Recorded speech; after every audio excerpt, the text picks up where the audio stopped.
Welcome to 100 Songs That Define Heavy Metal. I'm your host, Brian Slagel, the CEO of Metal Blade Records. You can go to metalblade.com and learn all about us if you don't already know, which I think you should. We have a new sponsor here at 100 Songs That Define Heavy Metal. It's the Metal Blade Museum and Store. Located in Las Vegas, Nevada, right near the Strip. We have a ton of stuff in there from 43 years of Metal Blade. We've got Metallica stuff, we've got Slayer stuff, we've got Guar, we've got Lizzie Borden. We've got tons and tons of stuff in there. We've got vinyl that you can look at for old stuff. We've got a ton of artifacts. We also have a lot of metal bands too that Metal Blade has worked with, like Deep Purple and Alice Cooper and Stars and Guns N' Roses and Thin Lizzy. So there's a lot of great artifacts there. It really is the ultimate heavy metal museum. And recently, we also have moved our Metal Blade retail store into the museum. So that's in the first part. When you first walk in, the store is there. Free to get into the store. You got to pay to get into the museum. But for more information, go to metalblade.com/museum. Anyway, we're talking about the incredible Judas Priest song, Victim of Changes. Probably my favorite Judas Priest song, maybe. I mean, it can change from day to day, but it's certainly up there. And I just love this song. It's off the first record I ever heard from Priest, which is Sad Wings of Destiny, which I absolutely love. Still to this day, I love that record. But we're also going to talk about the live version too, because that's where a lot of people came into Priest. And that was the first big record in the US they had. And one of our guests, NHRA funny car driver legend, Ron Capps, also came in on that record too. That's where he first heard this song. That's where he really kind of became a Priest fan. And we're also going to talk to our old friend Jay Ruston about the production end of things. And let's hear what Martin Popoff has to say about this song. The immense Victim of Changes, Judas Priest Victim of Changes. So this shows up on the band's second album, Sad Wings of Destiny, March 26, 1976, recorded at Rockfield. It's a very long song, 7:48, so it's almost 8 minutes long.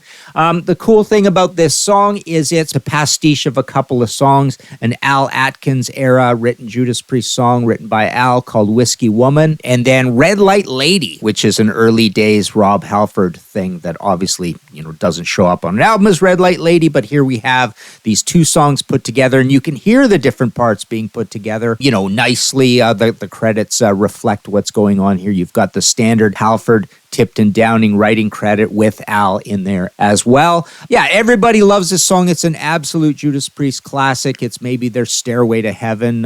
People might say that about Beyond the Realms of Death as well. But the idea here is that you have a whole pile of great riffs. You've got that reverse fade in, very ominous guitar coming in.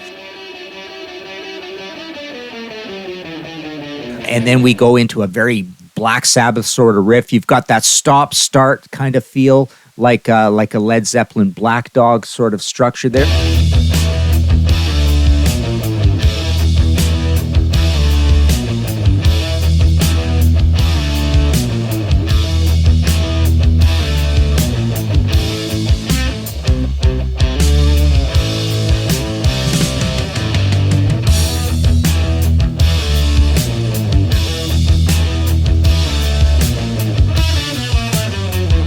The lyrics aren't great on this. They're a little more pedestrian. They aren't as epic as we like to get out of Priest. I always put this together growing up, and I got this album as a new release, and also I got Nazareth Hair of the Dog as a new release, and that's got Whiskey Drinking Woman on it, right?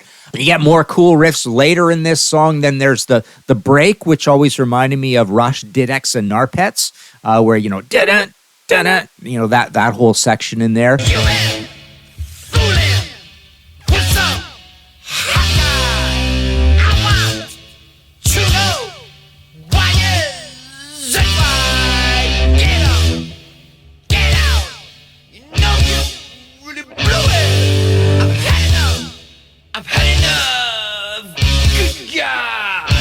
And that leads into a solo section. You got KK, first of all, doing his standard noise. There's pick scrapes in there and stuff. You get more cool riffs. Then that mellow section, right? This is where you get that whole different song, and Halford singing it's kind of creepy. It's ominous. It's very depressing, and it builds and builds. This section to me feels very Judas Priest Rock-a-Rolla album, and he sings super high. The second solo, you've got Glenn playing over kind of like the building part of this. I don't know. This always reminded me a little bit of the whole people love Rush La Villa Strangiato for the way that guitar solo builds kind of thing. So this whole section feels that way. You got Rob putting in this kind of demonic groan situation. And then we're back to that crushing Black Sabbath type riff. And then you've got the the epic at the end, the the big long scream, and then it just hits. And the scream on this is kind of like, you feel like it's a high scream, but you feel like there's a bit of falsetto mixed into it as well. This is probably the one, magic moment, that the greatest 10 seconds of Rob Halford's career is if you ask a dedicated, knowledgeable Priest fan, what's the greatest Rob Halford singing track? They will pick Victim of Changes for these screams.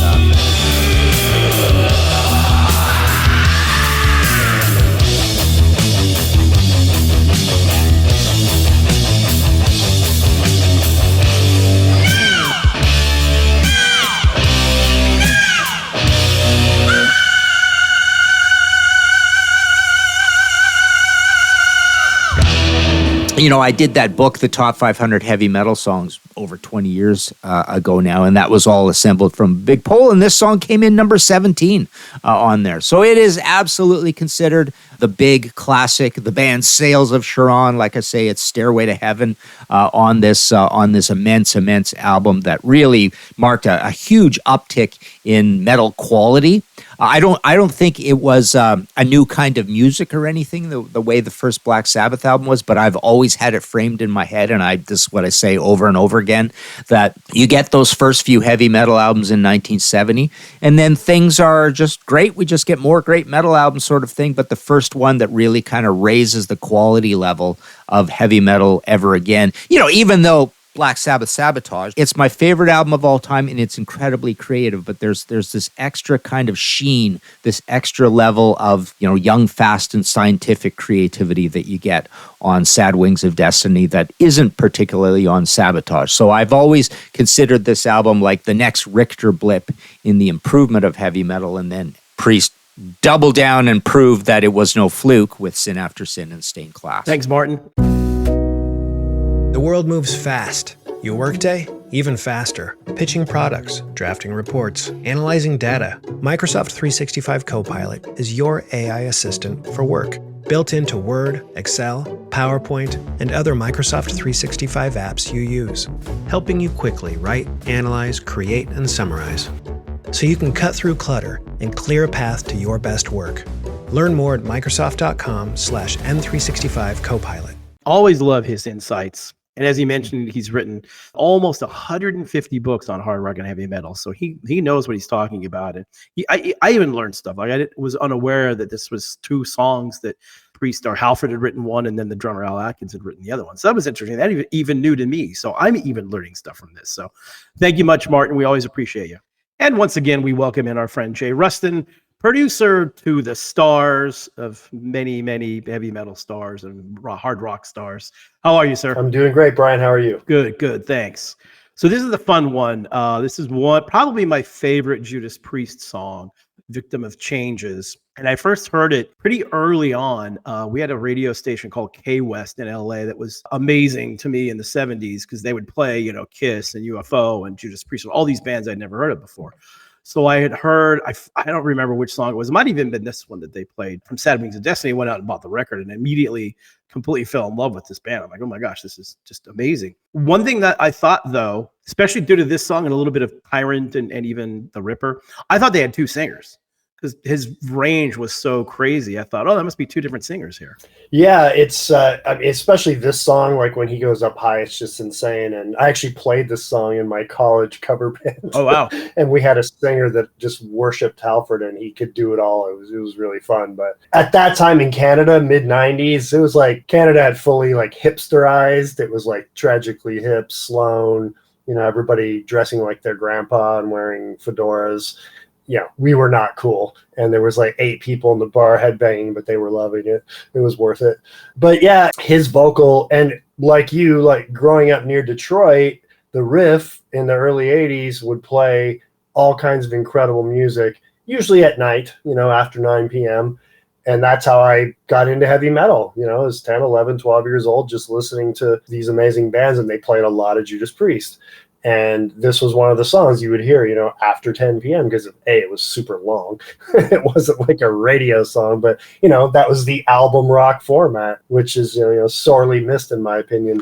Yeah, 100%. Yeah, production wise, like this song, I love these kind of drum sounds, thumpy and punchy, and I'm not a big fan of dry and dead usually in the studio, and this was recorded at Rockfield, which it's impossible to get a room sound at Rockfield. Everything's dry and dead. Listen to like Rush, Caress of Steel, or anything from that era, that was done at Rockfield.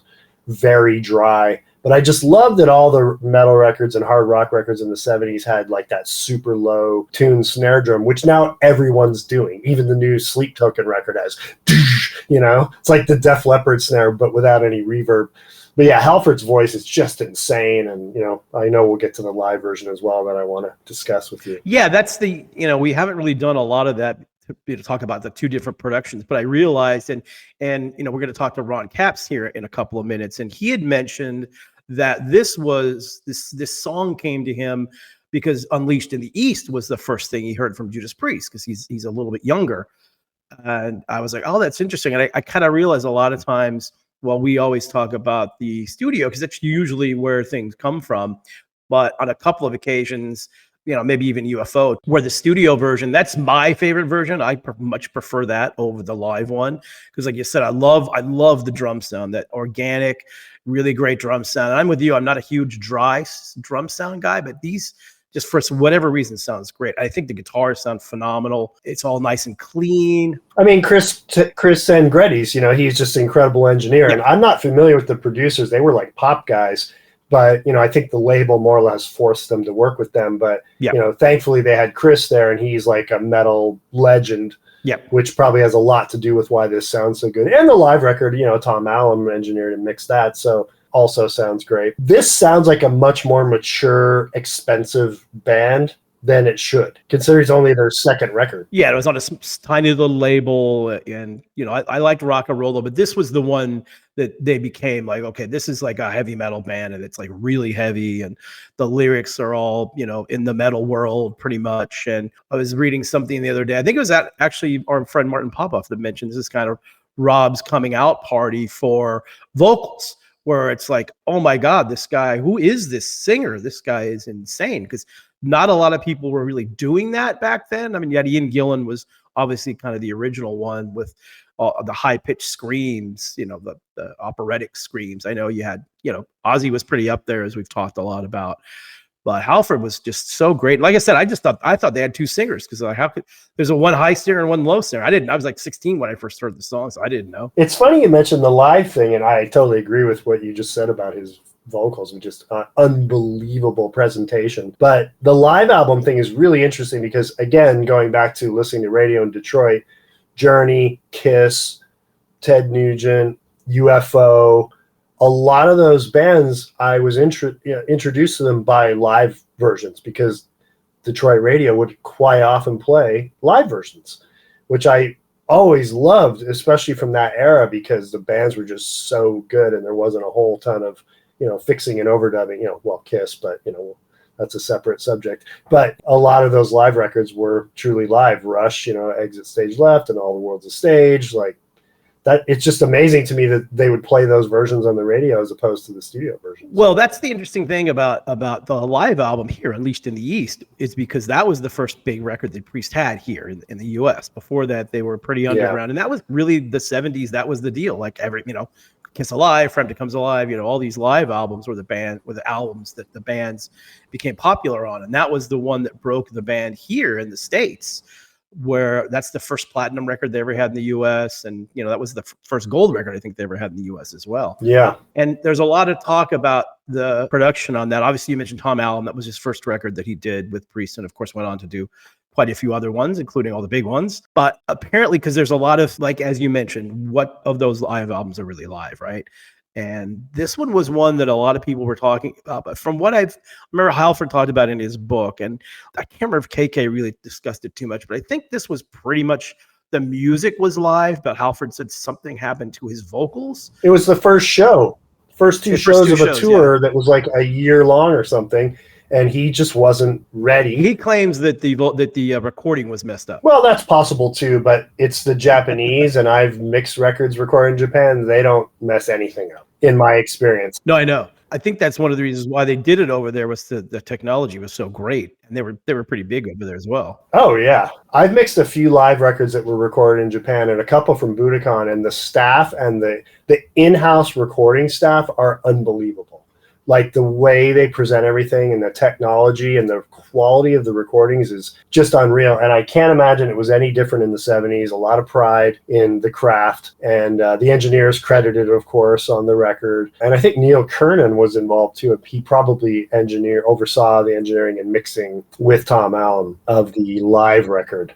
So, and of course, he went on to do all kinds of great metal records in the 80s, like Dokken and Queensryche and stuff. So a lot of legendary people involved in both records. And the singer that I worked with in my cover band was just such a massive Halford fan. And I remember back then even him telling me stories about how, he knew the vocals were re-recorded, but he didn't care because Halford basically went in a room and sang the whole record, just did it like a show once he was properly warmed up and on the road and everything. That's like the story essentially is what happened, which I don't really have a problem with.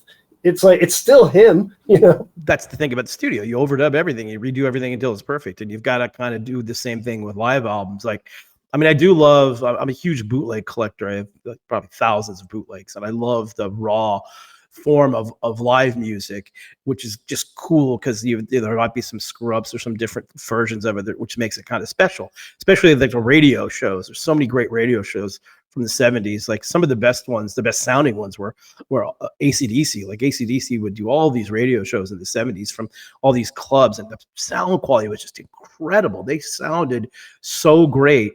And on every one of them. So clearly they were a band that had a good sound, obviously, which is funny because people malign them sometimes for some of those early record sound. But I mean, I love the rawness of it. Yeah, me too. And it's like the thing with the Unleashed in the East as well is there's bootlegs of the fan recordings and the vocals sound very different. Yeah. So it's not like they can argue that they didn't re-record it. But again, I totally believe the story that he just went into a studio somewhere during the tour, sang the whole show, done. Don't overthink it. And I've had to do this with live recordings because of technical problems where the mic was cutting out or there was either too much leakage. It's rarely because of the performance of the singer.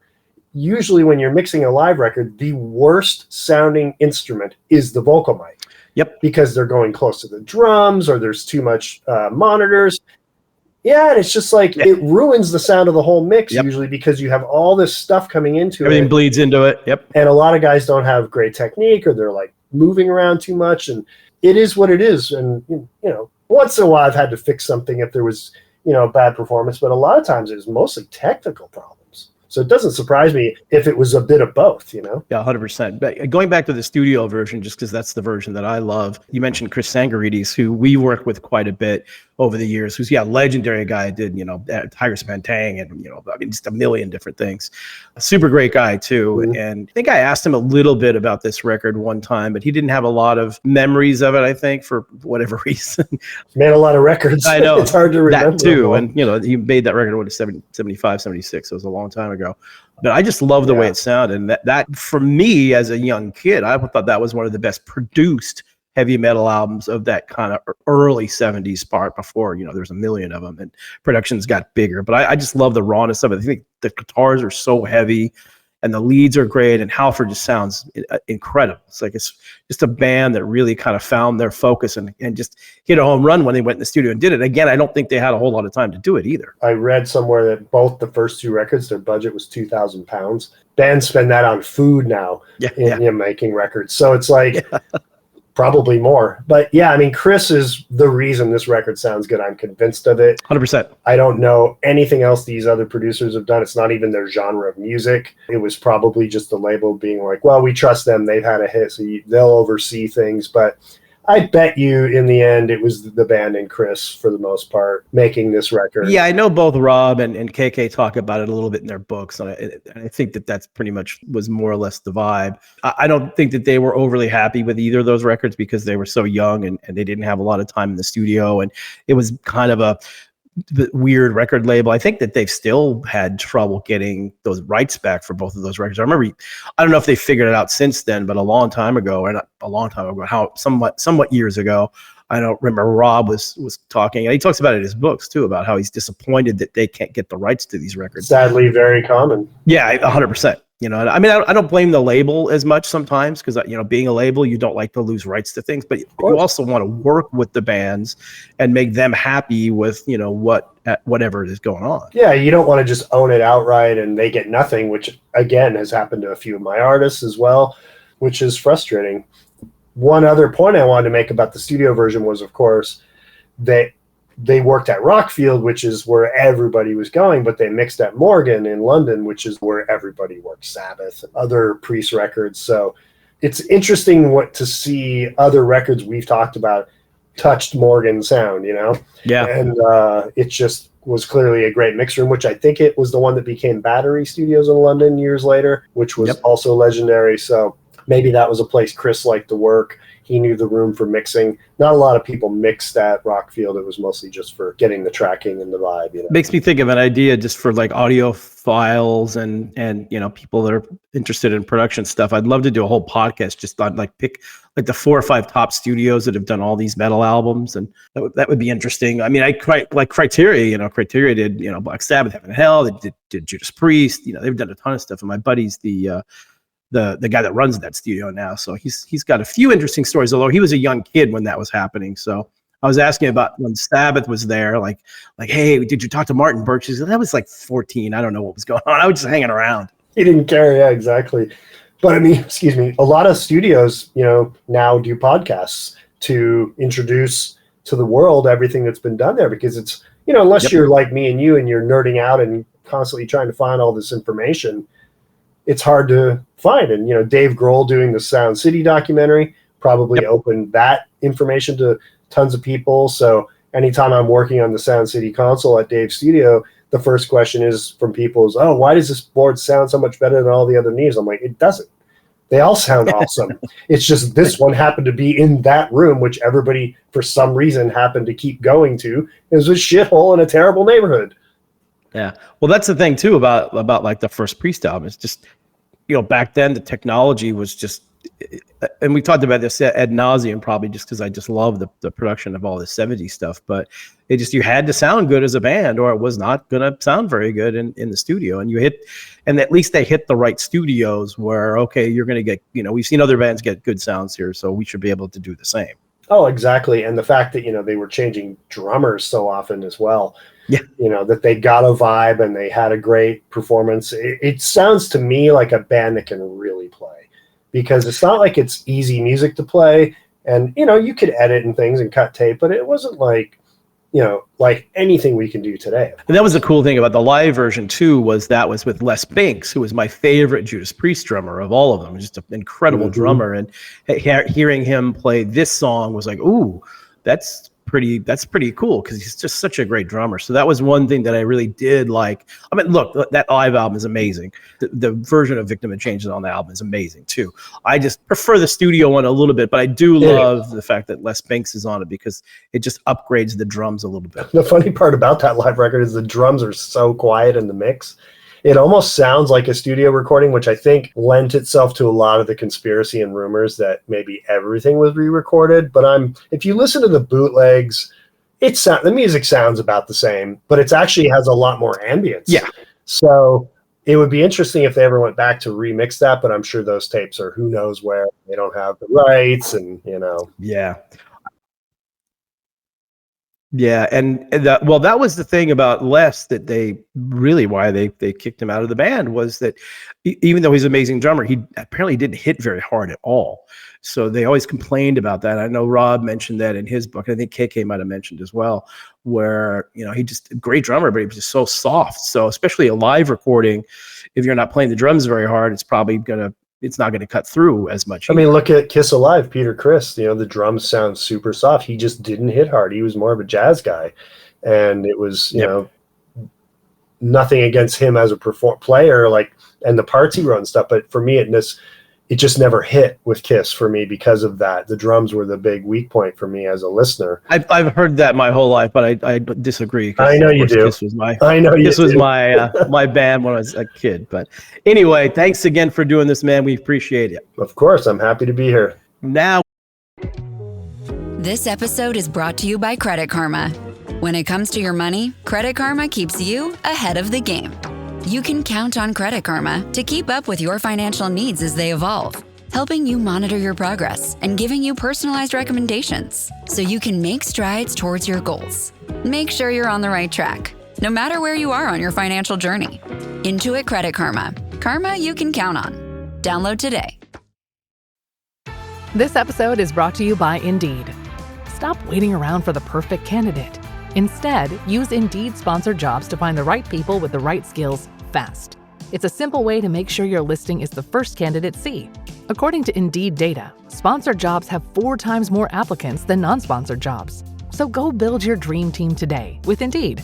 Get a $75 sponsored job credit at Indeed.com/podcast. Terms and conditions apply. we welcome in a true legend of his sport. Mr. Funny Car Driver. He's won 75 races, 3 championships, now owns his own car, which is pretty amazing. My friend, Mr. Ron Capps, how are you, sir? Man, I'm good. That's a hell of an introduction, especially from you. Hey, I could have gone on a lot longer. It would have taken the whole segment if I read all of your accomplishments, but yeah, pretty impressive.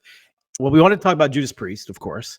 And I gave you 3 different songs to choose from, and you picked the one that I was really hoping you would, which is Victim of Changes, because that's such an important one and certainly goes into the title of this podcast because such an early song and such an early heavy song. When did you first hear it? Oh my God. See, I grew up on the Central Coast of California. So metal for us, it took a little longer. Luckily I had a good friend at this record store that would kind of fill me in on what was coming. And that scene in that area, you know, obviously the big bands, you know, everybody kind of, they knew. Unleashed was probably one of the first heavy albums I'd ever heard. And I had a friend that had an older brother. We used to go to his house, and his brother was a stoner, and they would have these Pink Floyd posters and all this stuff on the wall, but he would play Unleashed, and he had these huge wooden speakers. And I just remember sitting in there, probably at a contact high at that point. We were in high school, and just listening to that album, starting with Exciter and just rolling through and just sitting there listening to it. And that was kind of my first real kind of, I guess, foray into heavy metal. I hadn't really heard anything like that at that point. And then I became sort of a closet metalhead at that point. I was playing sports a lot and all that, but I was definitely one of the most metal guys in our high school. Yeah, you know your stuff, so I give you credit for that.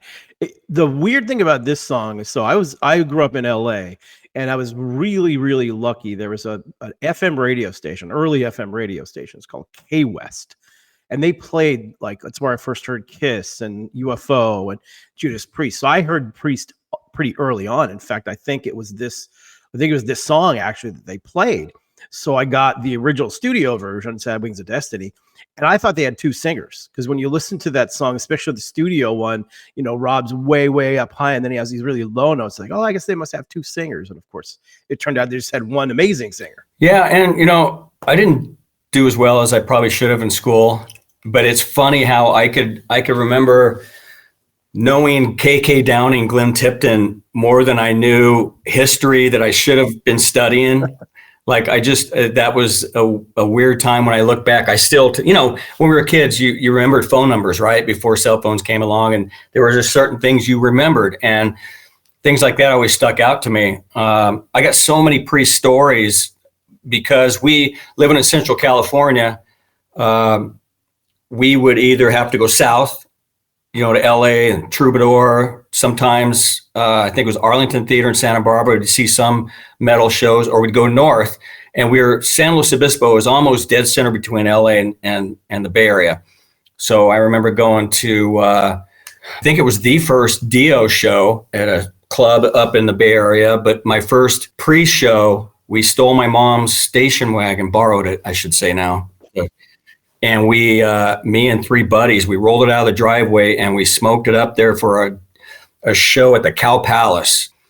So that was my childhood. It was either south or north, and we were all in middle of the week in high school, and we had to sneak off so we wouldn't get in trouble. But I just remember going to that show live and just being completely blown away. I lost my friends, and I ended up on the floor at the Cow Palace, just in awe of watching those guys. What tour was that? British Steel, maybe? Okay. Oh, wow. So early on. Yeah, that's awesome. Before I got out of high school, I'd probably seen them 10 or 15 times. I mean, we would go anytime they were around, and we would travel. Got in a lot of trouble, got caught so many times sneaking out to go to shows, but I never really studied the lyrics of the song. Just to this day, we have Rock Band. My family and I, we play Rock Band, and I downloaded the whole catalog on Rock Band. And we've got extra guitars, and we have parties here at the house. And at the end of a UFC fight party, whatever we had, it's a Rock Band party. And my pick is always Priest, but we got somebody on drums, 2 guitars, and it turns into our own little concert. So I'm still a wannabe musician. Nice. Yeah, I have a depressing Judas Priest story about seeing them live or not seeing them live. They were playing the Starwood in LA, which is a club,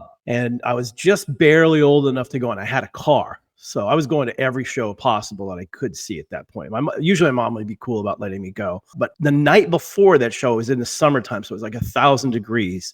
And I just shut the car door, and because it's so hot, the window shattered. Like, oh no. So I was like, I don't know what to do. I couldn't get it fixed. I didn't have the money to get it fixed or a way to get it fixed. And I didn't want to drive the car to Hollywood, because I was afraid if even though it was a piece of garbage car, I was worried that somebody would steal it. So I did not go to that show, and I've always regretted that. I just should have gone. Who cares if the car got stolen? That show is like a legendary Judas Priest show, and it was at a club, which was right when they were starting. So bummed I missed that. So now you're a big metal fan and also a sports guy as well. Did you ever start playing instruments or want to be in a band? I tried. Early in my career, when I started driving for Dom Perdome, we would go out in these campgrounds throughout the country at these races. I could play just enough not to be foolish, but I would we would be having drinks and rolling around a campground with these fans, and there'd be live bands playing, and I'd get up and play a song on drums. I could hold a note just good enough, and everybody's half drunk. They thought it was awesome, but the next day at the track, they would come in, "Oh my God, you were awesome in that band last night." I was so bummed I never took it seriously and took it further. And it's funny because, especially driving for Dom Perdome, I mean, that's the biggest name, in drag racing, the Hot Wheels car, my idol. And then I got picked to drive for him. So being a metalhead, that was my first chance I used to dream about being a big time race car driver when I was aspiring, working my way up, because I wanted to invite these people I looked up to out to a race. Because I would go to these drag races when I was a kid, and I would see these bands hanging out with these race teams, and every guitarist and whatever wanted to be a race car driver, and every race driver wants to be playing guitar on stage in front of 200,000 people. It's funny how that works. And so at that point, when I started driving for Snake, I started inviting these and reaching out, and I got to know people who were different tour managers. And so it really started getting to know the tour people on tour, all the guys that set up the stages and all. They're the ones that I would invite out to these races. And then I got to know these people I looked up to and would start to invite them out. And it's funny how I would go to a pre-show, and almost all the guys working the show that really make it happen, some of them would have my shirt on or a drag race shirt on, or they'd see me and it was like they want to get picked, like it was a big deal. And I thought, how cool is that? There's so many, as you know, when you first came to the drag race, it's such a correlation of the same type of fans. Yeah, it's interesting too, because I don't know a lot of people that grew up playing a sport and also being a huge fan of the music. A lot of times it's one or the other. Like you're either completely into sports or I was into both.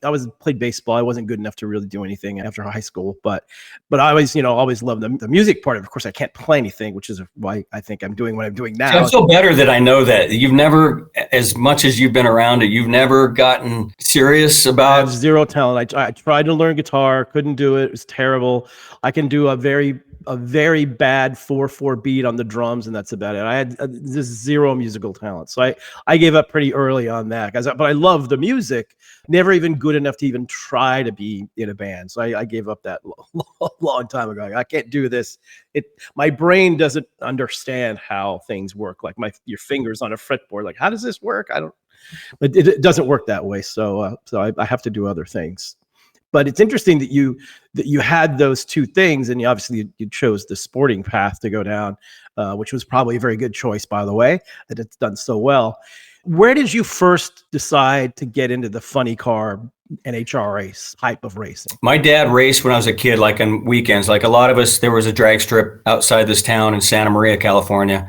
And my dad was like the local guy that everybody took their cars to. And he had a race car for a while and then sold it. And our garage was always people with race cars, sprint cars and Can-Ams and whatever local drag racing people brought it over. So it was a cool childhood for me to grow up.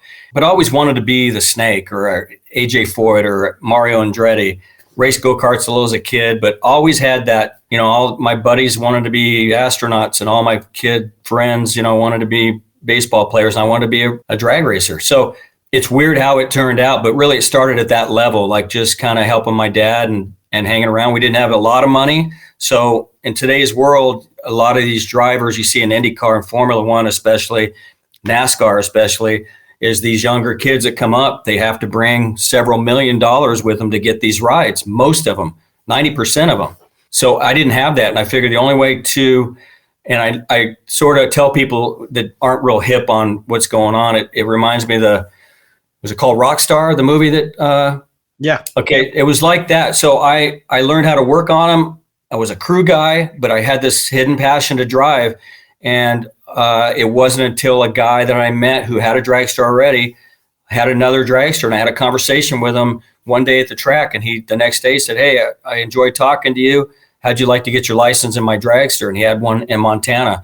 I hopped on a plane, picked it up. And the fact that all those years I worked on it, it was like I was a roadie, basically, working on these dragsters. And the first time I got in, I felt like I'd done it already. I did real well. He got rid of his other driver, and that was my first ride. And then my career just boom, boom, boom. Next thing I know, I got a phone call from the Snake calling me to hire him, which just doesn't happen normally, right? That was sort of in a nutshell, my career. It's crazy. I was a huge fan of the Snake when I was a kid. I used to love watching him race, all the battles he had with so many famous people.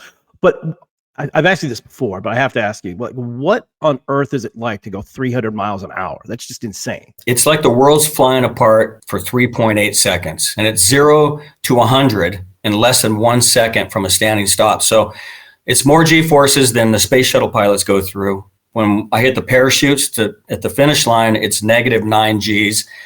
So it's you've seen it live. I tell people it's like time travel for 3.8 seconds, and everything but exactly where I'm pinpoint looking at the finish line is a complete blur. You don't get to enjoy the run. Once the chutes come out and you start slowing down, then you can enjoy what just happened.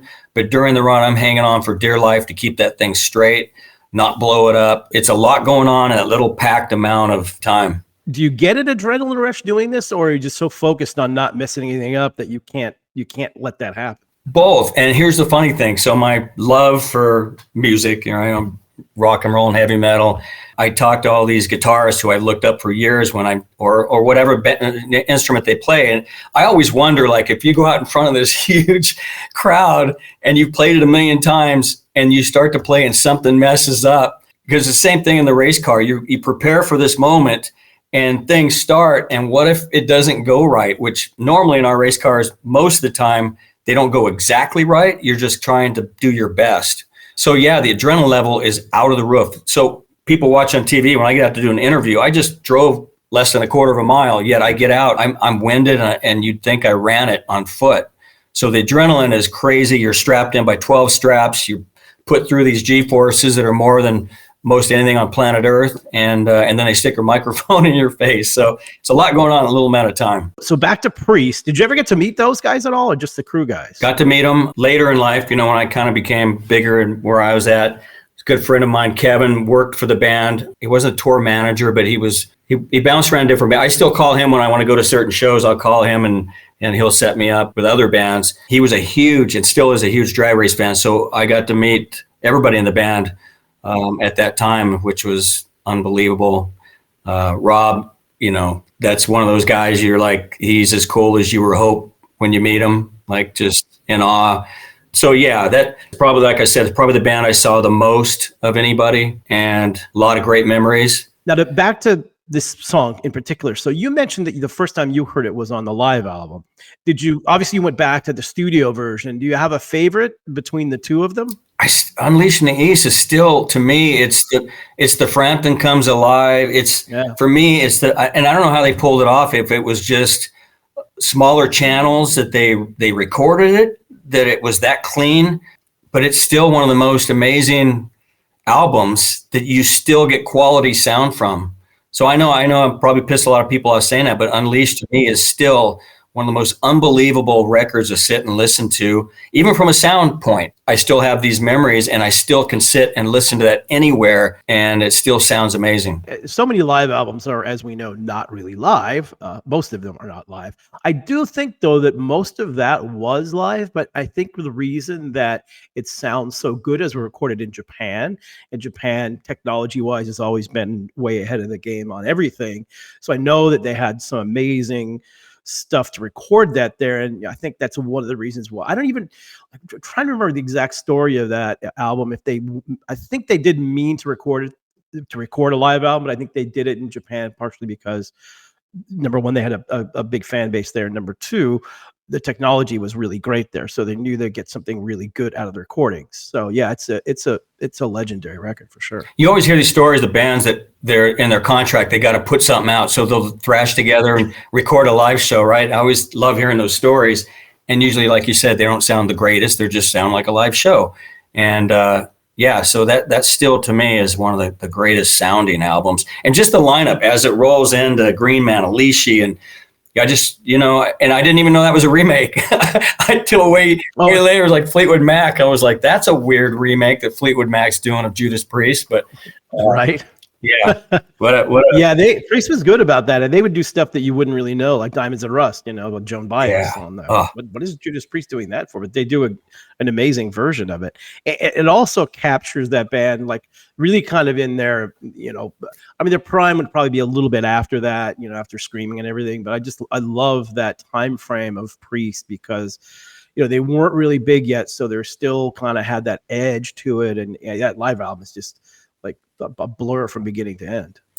Yeah, and I didn't, back to reading the lyrics and reading the sleeve, and I always wondered if the song was about this guy's heartbroken and she changed, or I always thought it was like her drinking and she went, but when I talked to you the first time, I went back and started reading up on a bunch of stuff, and it seems to have a couple different meanings, and you always wonder. I love hearing these stories how people came about writing songs and what they really mean. Because when I was younger, you'd listen to it and you'd have this perception, and MTV kind of ruined a lot of it with videos of those bands. And you're like, is that for real? Then you hear later on, you're like, no, that's what the director of the video wanted to do. But you hear the bands talk about it. I love hearing all that stuff, which I went back to some of your shows and I was real jealous. And I don't know who it was, but the one guy that picked Swords and Tequila by Riot, because when you asked me, I was like, oh, it was one of my favorite bands growing up. That was a great show. Yeah, Brian Koppelman, who he's the show director and creator of Billions and Ocean's 13 and Rounders. He's a big time Hollywood guy, but he also was a music industry guy as well. He was A&R for a couple of major labels and worked with Metallica. Yeah, didn't know that. Yeah, crazy. But he's always been a huge metal fan, and especially of that record. So I'm glad he did that, and I'm glad you like that too, because that's one of the ones that probably of all these episodes I've done, the one that probably people know the least amount about. Like, who? Riot? What is that? What is this record? Yeah. It's such a brilliant, amazing record. I'm happy that you like it as well. Yeah, you have very good taste. I was going to pick Fastway as well, one of my favorite albums. But it was cool that to hear him. I actually Googled him because I was like, who is this guy? And I couldn't believe it was that guy talking about Riot, and then all his stuff in his music background. We'll see. As you know, people in all sorts of different walks of life love metal. So he was definitely one of them. I've been friends with him for a long, long time. Super good guy. And it's funny when he actually emailed me and said, hey, I love the show. If you ever want to do an episode about Riot, Swords and Tequila, let me know. I'm your guy. And I literally had a list, and that's on there, of course. And I was going to get him because he's like, him and 80 Trunk are the two biggest fans that I know of that record. So I'll include you now as the third in there too, which is awesome. It's a good company. Yeah, that's awesome. Well, dude, I can't thank you enough for doing this.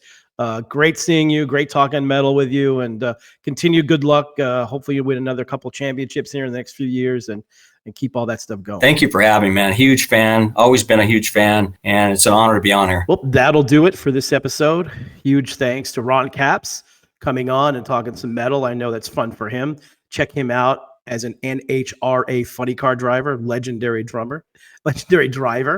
Also, thanks to our buddy Jay Ruston, as always, Mr. Martin Popoff, and the man who created this whole thing and keeps it running, producer Christian Blatt.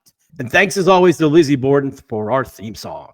I recently did the Talk is Jericho podcast with Chris Jericho, and we talked about Ozzy, and it's a really cool podcast. I did it with Phil Susan, Roger Mason, and Frank Bello, and it's a lot of fun. I'm not sure when exactly it's out there, but check it out when it does come out. And after you've listened to every episode of this podcast, you can go listen to some of Jericho's metal podcasts. They're really, really good. And he's a good guy.